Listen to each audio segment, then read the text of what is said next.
This is Joe here, and I have owned the Proxxon Thermocut now for about 7 years, and I'll be explaining the operations and its features. The table provides a grid-marked working surface and comes complete with a fence and miter gauge. The tall clearance allows it to be used with a variety of foam projects. The slots allow easy movement of the miter gauge, and it can be locked down in position. The miter gauge also features angle measurements and is secured with a knob. There are also angle markings located on the table itself.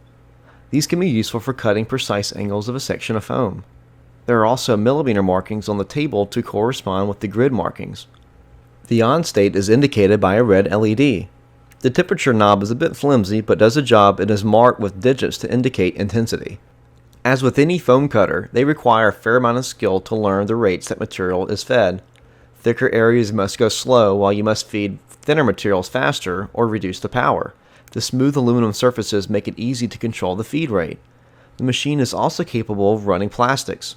Here I'm ripping across a corrugated plastic. With the miter gauge removed, a large sheet of foam can be free-cut. With practice you can trace patterns out.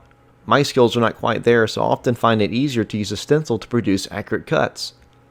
One great use is being able to rip a piece of foam into a thinner sheet. The clearance that the machine provides allows a piece about 6 inches tall to be worked. If you need to cut a bevel, the machine can easily be adjusted by loosening the wire spool and sliding the guide back. The guide can be secured anywhere along the rail.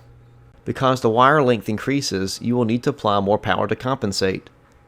A 45-degree angle can be easily achieved, and the lower clearance of the fence is beneficial here. This is one of my favorite features of the machine. With any foam cutter, it is inevitable that you will break the wire. Fortunately, it is easy to get it restrung and back in action. Simply remove power, loosen the hold down knob in the front of the machine, and pull the old wire out. Loosen the wire spool and pull out a few inches of wire. The top of the hold is shaped like a funnel, so the wire is easily inserted inside.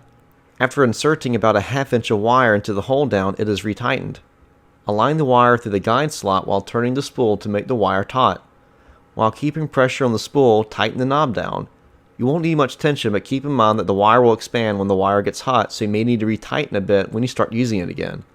I have broken wires hundreds of times, and I still have the original spool of wire that came with the machine.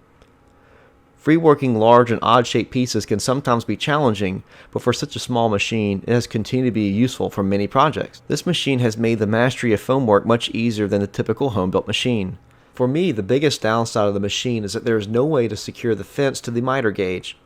I also wish there was a better way to make an outside radius cut or a circle cut without having to use stencils.